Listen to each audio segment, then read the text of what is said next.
नमस्कार, मैं मनदीप रेकी गॉडलाइट के माइंडफुल मंडे में आपका स्वागत करती हूँ। आज बात करते हैं कोरोना से भी बड़े एक पैंडेमिक की, एक रोग की, जो सारी दुनिया में फैला हुआ है और वो सबको है। ये रोग तो किसी किसी को है, वो सबको है। कोरोना की तरह वो भी कभी कभी फैटल हो जाता है। और ये रोग आज से नहीं है, सदियों से चला आ रहा है। इस रोग ने हमारे ऋषि मुनियों को भी नहीं बख्शा। सोचिए ये क्या रोग हो सकता है। This is one word short of danger. सोचिए, right, this is anger. Danger में से डी हटा दीजिए, जो बचेगा ये रोग है। और ये रोग हम सबको है, मात्रा अलग अलग होगी। कोई शो करेगा, कोई शो नहीं करेगा, because we all boil at different temperature. जो इनिशियली शो नहीं कर रहा, उसका बॉइलिंग टेम्परेचर जरा सा हाई होगा, पर बॉयल होगा। तो आज बात करते हैं एंगर की। एंगर के हर एस्पेक्ट को जानने की कोशिश करते हैं। क्या है, कैसे आता है, हमारी पर्सनालिटी इसके लिए किस तरह रिस्पॉन्ड करती है, इसे बचने का कोई मेथड है तो उसे देखते हैं। इसे परमानेंटली किस तरह इससे दूर किया जा सकता है, उसे ढूंढने की कोशिश करते हैं। यानी इसकी जड़ तक जाने की कोशिश करते हैं। क्योंकि भले ही ये पौधा हो, भले ही झाड़ियों के फॉर्म में हो किसी में, या किसी में बिल्कुल भरे पूरे पेड़ की तरह हो, शाखाएं काटने से कुछ नहीं होगा, जाना जड़ तक पड़ेगा। जड़ से जब तक हम इसे उखाड़ेंगे नहीं, तब तक ये कभी भी खत्म नहीं होगा। हाँ, 100% खत्म होगा इस चीज की गारंटी मैं नहीं दे सकती, पर मेरे साथ इस यात्रा पे चलिए, देखते हैं। काम आपको करना पड़ेगा, मेरा काम सिर्फ आपको बताना है, इसके डिफरेंट एस्पेक्ट से आपको रूबरू कराना है। और आप देखिए कि आप किस तरह अपने एंगर से छुटकारा पा सकते हैं। Now what is anger? Anger is an emotion. और हमारी इमोशंस जो हैं वो हमारी थॉट से बनती हैं। पर आपको ये जान के हैरानी होगी कि एंगर जो है ये इमोशन नहीं है, ये इसे सेकेंडरी इमोशन कहा जाता है। ये एक कवर अप इमोशन है जो हमारे किसी और इंटरनल या किसी डीप इमोशन को छुपाने के लिए काम में लाया जा सकता है। उस इमोशन पे पर्दा डालने के लिए हम एंगर का सहारा लेते हैं।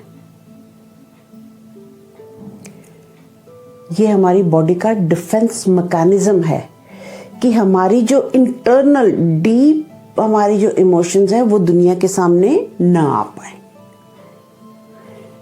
अब हम करते हैं बात टाइप्स ऑफ एंगर की।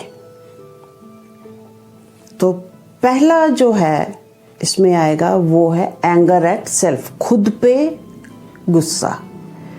अक्सर ऐसा होता है कि कोई घटना घटी, किसी ने कुछ कहा, कुछ भी हुआ, हम उसे प्रॉपरली एक्सप्रेस नहीं कर पाते। कई बार है कि कोई हमसे उम्र में बड़े हैं, स्टेटस में बड़े हैं, बॉस है, बीवी या हस्बैंड है, इसके लिए तो आप समझदार हैं, आप जान सकते हैं। हम जब एक्सप्रेस नहीं कर सकते तो हम इस गुस्से को अपने अंदर दबा लेते हैं। 90% लोग अक्सर गुस्से को अपने अंदर दबाते हैं, एक्सप्रेस नहीं करते। सेकंड आता है एंगर एट अदर्स। इस तरह के एंगर में हम अपने गुस्से को दूसरे पे एकदम सिर्फ जाहिर नहीं करते, भड़क के जाहिर करते हैं, फट पड़ते हैं, एक्सप्लोड, बम की तरह फटते हैं। पर इसका एक नुकसान है, ये गुस्सा गलत समय पर, गलत व्यक्ति पर, गलत तरीके से एक्सप्रेस होगा। गुस्सा किसी का है, निकलेगा किसी पे। तीसरी तरह का एंगर है डिसअपॉइंटमेंट। आप हैरान होंगे कि डिसअपॉइंटमेंट तो गुस्सा नहीं है, पर ये एक गुस्से का ढका हुआ रूप है। Disappointment is anger and sadness, इन दोनों का मिक्सचर जो है वो डिसअपॉइंटमेंट है। एंगर है उसमें, कम मात्रा में है, पर है। जब आप किसी से कुछ एक्सपेक्टेशन करते हैं और वो एक्सपेक्टेशन पूरी नहीं होती, गुस्सा आपको आता है, पर उसके साथ साथ सैडनेस भी आती है, और इन दोनों का मिक्सचर जो होता है वही डिसअपॉइंटमेंट है। चौथे तरीके का एंगर, दैट्स कंस्ट्रक्टिव एंगर, यानी किसी ने आपको कोई ताना दिया, आपको जलील किया, नीचा दिखाया, या कोई ऐसी बात हुई जिसमें आपने खुद को इंसल्टेड महसूस किया। अब उस इंसल्ट को आपने बजाय लड़ने के अपने मोटिवेशनल फोर्स बना लिया। किसी ने अगर कोई ताना दिया, आपने ये डिसाइड कर लिया कि अब ये चीज़ मैं करके दिखाऊंगा या दिखाऊंगी। तो यही एंगर जो है, ये जो गुस्सा आपके अंदर था, ये आपकी मोटिवेशनल फोर्स बन गया, और ये आपके रास्ते से ऑब्स्टिकल्स को दूर करके आपको मंजिल तक पहुंचाने वाला बनेगा।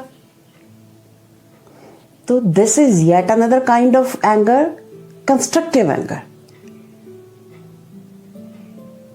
तो आज हमने बातें की एंगर क्या है और कितनी तरह का होता है। नेक्स्ट एपिसोड में हम डिस्कस करेंगे personalities and how they react to anger. इसी तरह धीरे धीरे अपनी यात्रा पे चलेंगे। तो आज के लिए इतना ही। फैंटास्टिक फ्राइडे तक के लिए आपसे विदा लेती हूँ। नमस्कार, बाय बाय।